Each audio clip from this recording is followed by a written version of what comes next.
ಮೇಲೆ ಓಡಾಡೋ ಸಿಎಂ ವಿಶೇಷ ಕಾರ್ಯಕ್ರಮಕ್ಕೆ ಸ್ವಾಗತ. ನಾನು ಮಹಾಂತೇಶ್ ಹಿರೇಮಠ.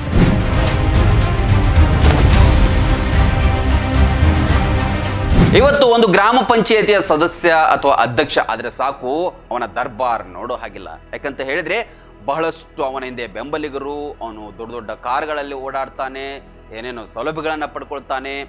ತಾನಲ್ಲದೆ ತನ್ನ ಮಕ್ಕಳು, ಮೊಮ್ಮಕ್ಕಳು, ಮರಿಮೊಮ್ಮಕ್ಕಳಿಗೂ ಆಗುವಷ್ಟು ಆಸ್ತಿಯನ್ನ ಮಾಡಿ ಇಟ್ಟು ಹೋಗ್ತಾನೆ. ಯಾಕಂತ ಹೇಳಿದ್ರೆ ಸರ್ಕಾರದ ದುಡ್ಡಲ್ವಾ, ಜನರ ತೆರಿಗೆ ಅಲ್ವಾ. ಹಾಗಾಗಿ ಯಾರಪ್ಪನ ಸ್ವತ್ತಪ್ಪ ಅಂತ ಹೇಳಿ ತಮ್ಮದೇ ಅನ್ನುವ ರೀತಿಯಲ್ಲಿ ಒಬ್ಬ ರಾಜಕಾರಣಿ ಆದವನು ಅಥವಾ ಬಹಳಷ್ಟು ರಾಜಕಾರಣಿಗಳು ಏನ್ ಮಾಡ್ತಾರೆ ಅಂತ ಹೇಳಿದ್ರೆ ತಮ್ಮ ಇಡೀ ಕುಟುಂಬಕ್ಕೆ ಆಗುವಷ್ಟು ಆಸ್ತಿಯನ್ನ ಮಾಡ್ಕೊಂಡು ಹೋಗ್ತಾರೆ. ಆದ್ರೆ ಇಲ್ಲೋರ್ವ ವ್ಯಕ್ತಿ ಇದ್ದಾರೆ, ಇವರು 4 ಸಲ ಇದೀಗ ಸಿಎಂ ಆಗುವಂತ ಹೆಜ್ಜೆಯನ್ನು ಇಟ್ಟರೂ ಕೂಡ ಇವತ್ತಿಗೂ ಸರಳವಾಗಿ ಜನರ ಮಧ್ಯೆ ಓಡಾಡುವಾಗ, ಜನರ ಬಳಿ ತೆರಳುವಾಗ ಬೈಕ್ನಲ್ಲೇ ಓಡಾಡ್ತಾರೆ. ಇವರ ಹೆಸರು ಎನ್ ರಂಗಸ್ವಾಮಿ ಅಂತ ಹೇಳಿ. ಪುದುಚೇರಿ ಕೇಂದ್ರಾಡಳಿತ ಪ್ರದೇಶ ಇದೆಯಲ್ವಾ ಪುದುಚೇರಿ, ಆ ಪುದುಚೇರಿಯಲ್ಲಿ ಇದೀಗ NDA ನೇತೃತ್ವದ ಸರ್ಕಾರದಲ್ಲಿ ಎನ್ ರಂಗಸ್ವಾಮಿ ಅವರು ಮುಖ್ಯಮಂತ್ರಿ ಆಗೋದಕ್ಕೆ ಹೆಜ್ಜೆಯನ್ನ ಇಟ್ಟಿದ್ದಾರೆ. ಇವರು 4 ಸಲ ಸಿಎಂ ಆಗಿದ್ರು ಕೂಡ ಇವತ್ತಿಗೂ ಸರಳತೆಯ ಸರ್ದಾರನಾಗಿ ಅಲ್ಲಿ ಹೊರಹೊಮ್ಮಿದ್ದಾರೆ. ಸುಮಾರು 2001ರಿಂದ ಅವರು ಸಿಎಂ ಆಗ್ತಾ ಬರ್ತಾ ಇದ್ದಾರೆ. ಇದೀಗ 4ನೇ ಬಾರಿ ಸಿಎಂ ಆಗೋದಕ್ಕೆ ಹೋಗ್ತಾ ಇದ್ದಾರೆ. ಇಷ್ಟಾಗಿಯೂ ಕೂಡ ಸರಳತೆಯನ್ನ ಮೆರೆದಿದ್ದಾರೆ. ಅದೇ ಬೇರೆ ಯಾರಾದರೂ ನಮ್ಮಲ್ಲಿ ರಾಜಕಾರಣಿಗಳೇ ಅಂದ್ರೆ ಒಂದು MLA ಅಲ್ಲ ಬಿಡಿ, ಒಂದು ಜಿಲ್ಲಾ ಪಂಚಾಯತ್ ಸದಸ್ಯ, ತಾಲೂಕ್ ಪಂಚಾಯತ್ ಸದಸ್ಯ ಅಥವಾ ಗ್ರಾಮ ಪಂಚಾಯತ್ ಸದಸ್ಯ ಆದ್ರೂ ಕೂಡ ಅವರಿಗೆ ಎಲ್ಲ ಸೌಲಭ್ಯಗಳು ಬೇಕು, ಸರ್ಕಾರದಿಂದ ಏನೆಲ್ಲ ಸಿಗುತ್ತೆ ಅದಕ್ಕಿಂತನೂ ಹೆಚ್ಚಾಗಿ ದೋಚಿಕೊಳ್ಳುವಂತಹ ರಾಜಕಾರಣಿಗಳ ಮಧ್ಯೆ ಎನ್ ರಂಗಸ್ವಾಮಿ ಅವರು ಗಮನ ಸೆಳೆಯುತ್ತಾರೆ. ಕೇವಲ ಎನ್ ರಂಗಸ್ವಾಮಿ ಅವರು ಅಷ್ಟೇ ಅಲ್ಲ, ಇತ್ತೀಚೆಗೆ ನಾವು ಒಂದು ಸ್ಟೋರಿ ಕೂಡ ಮಾಡಿದ್ವಿ, ಗುಮ್ಮಡಿ ನರಸಯ್ಯ ಅಂತೇಳಿ, ಅವರು ಕೂಡ ಸರಳತೆಗೆ ಹೆಸರುವಾಸಿಯಾಗಿದ್ದಾರೆ. ಇದೇ ರೀತಿ ನಮ್ಮ ಭಾರತೀಯ ರಾಜಕಾರಣದ ಇತಿಹಾಸವನ್ನು ತಿರುಚಿ ಹಾಕಿದಾಗ ಬಹಳಷ್ಟು ಜನ ಮಾದರಿಯಾಗಿದ್ದಾರೆ. ಕೆಲವರು ಕಾಲ್ನಡಿಗೆಯಲ್ಲಿ ಹೋಗಿದವರಿದ್ದಾರೆ, ಕೆಲವರು ಆಟೋ ರಿಕ್ಷಾದಲ್ಲಿ ವಿಧಾನಸೌಧಕ್ಕೆ ಹೋದವರಿದ್ದಾರೆ, ಕೆಲವರು ಸೈಕಲ್ ಮೇಲೆ ವಿಧಾನಸೌಧಕ್ಕೂ ಹೋದವರಿದ್ದಾರೆ.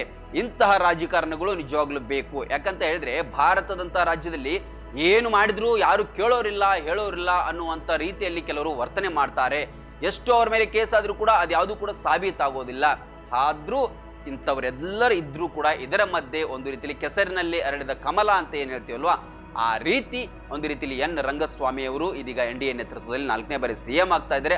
ಆದ್ರೆ ಇವರು ಬೈಕ್ನಲ್ಲೇ ಓಡಾಡ್ತಾರೆ ಅನ್ನುವಂಥದ್ದು ಇತ್ತೀಚೆಗೆ ಹೆಚ್ಚಿನ ಮಟ್ಟದಲ್ಲಿ ಗಮನ ಸೆಳೆದಿದೆ. ಇಂತಹ ಸರಳತೆಯ ರಾಜಕಾರಣಿಗಳು ಎಲ್ಲ ಕಡೆಯೂ ಬೇಕಾ? ಇದರ ಬಗ್ಗೆ ನಿಮ್ಗೆ ಏನ್ ಅನಿಸ್ತು ಕಮೆಂಟ್ ಮಾಡಿ ತಿಳಿಸಿ. ಇದಾಗಿತ್ತು ಇವತ್ತಿನ ವಿಶೇಷ. ಲೇಟೆಸ್ಟ್ ಸುದ್ದಿಗಳಿಗಾಗಿ ನೋಡ್ತಾರೆ ರನ್ ಟಿವಿ, ಇದು ಸಾಮಾಜಿಕ ಚಿಂತನೆ.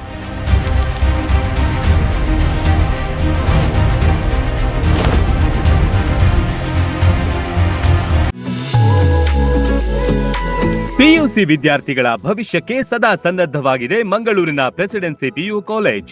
ಸುದೀರ್ಘ 50 ವರ್ಷಗಳಿಂದ ನುರಿತ ಬೋಧಕ ವೃಂದದಿಂದ ಶಿಕ್ಷಣ ಕ್ಷೇತ್ರದಲ್ಲಿ ಕ್ರಾಂತಿ ಮಾಡಿದೆ. IITN, NITಯ ಬೋಧಕರು, JEE, ಪರಿಣಿತ ಶಿಕ್ಷಕರು ಮತ್ತು ಡಾಕ್ಟರ್ಸ್, ನೀಟ್, KCET ಪರೀಕ್ಷೆಗಳಿಗೆ ವಿಶೇಷ ತರಬೇತಿ ನೀಡುತ್ತಾರೆ. ವಿಶಾಲವಾದ ಹಚ್ಚ ಹಸಿರಿನ ಕ್ಯಾಂಪಸ್, ಅತ್ಯಾಧುನಿಕ class room, indoor outdoor stadium, ಬಾಲಕ ಬಾಲಕಿಯರಿಗೆ ಪ್ರತ್ಯೇಕ ಸುರಕ್ಷಿತ ಹಾಸ್ಟೆಲ್, ಗುಣಮಟ್ಟದ ಪೌಷ್ಟಿಕ ಆಹಾರ ಲಭ್ಯವಿದೆ. ಮಕ್ಕಳ ಮಾನಸಿಕ ದೈಹಿಕ ಆರೋಗ್ಯ ಕಾಪಾಡಲು ನುರಿತ ವೈದ್ಯಕೀಯ ತಂಡವಿದೆ. ಪ್ರತಿ ವರ್ಷ JEE, ನೀಟ್ನಲ್ಲಿ ಅಖಿಲ ಭಾರತ ಮಟ್ಟದಲ್ಲಿ ಅತ್ಯುತ್ತಮ ರ್ಯಾಂಕ್ ಪಡೆದ ಹೆಗ್ಗಳಿಕೆಯನ್ನು ಹೊಂದಿದೆ. ಪ್ರತಿಭಾನ್ವಿತ ವಿದ್ಯಾರ್ಥಿಗಳಿಗೆ 1,66,000ವರೆಗೆ ಸ್ಕಾಲರ್ಶಿಪ್ ನೀಡಲಾಗುತ್ತಿದ್ದು, ವಿದ್ಯಾರ್ಥಿಗಳ ಸರ್ವಾಂಗೀಣ ಅಭಿವೃದ್ಧಿಯೇ ಪ್ರೆಸಿಡೆನ್ಸಿ PU ಕಾಲೇಜಿನ ಉದ್ದೇಶ. ಕೆಲವೇ ಸೀಟ್ಗಳು ಲಭ್ಯವಿದೆ. ರನ್ ಟಿವಿ ನ್ಯೂಸ್ ವಿಡಿಯೋಸ್ ನೋಡಲು ಸಬ್ಸ್ಕ್ರೈಬ್ ಮಾಡಿ, ಬೆಲ್ ಐಕಾನ್ ಪ್ರೆಸ್ ಮಾಡಿ.